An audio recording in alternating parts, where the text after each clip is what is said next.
दिहलू जखम गहराई तू भइलू बेवफा तू भइलू बेवफा जा जा सनम हर जाई दिहलू जखम गहराई तू भइलू बेवफा तू भइलू बेवफा।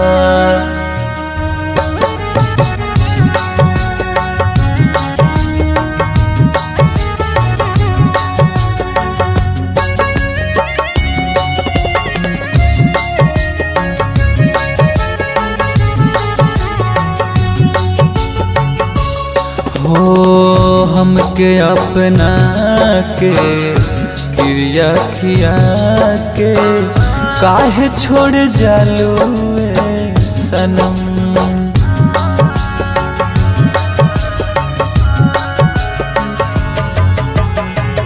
हमसे न सहाई तुहरो जुदाई काहे तू बनलू बेरहम।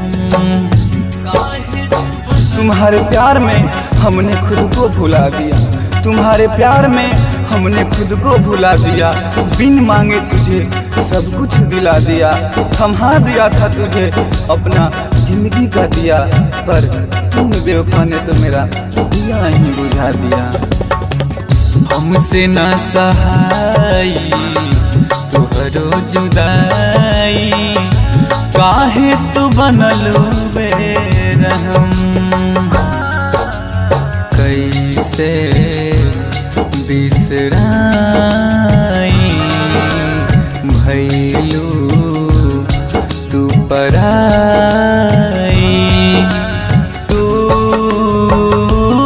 भइलू बेवफा तू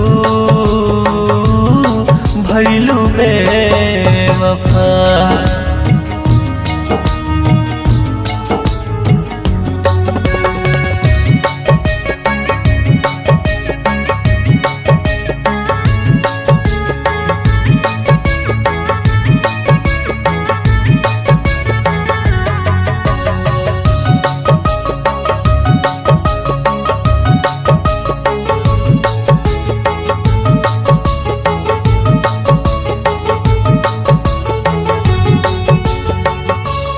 हो जा खुश रहा कुछ नहीं कहा तोहरा से कहेला सुधी।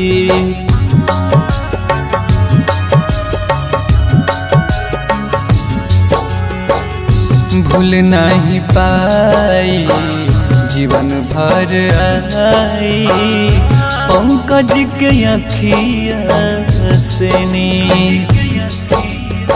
हमें ना मोहब्बत मिली ना प्यार मिला, हमें ना मोहब्बत मिली ना प्यार मिला, हमें जो मिला वो बेवफा यार मिला।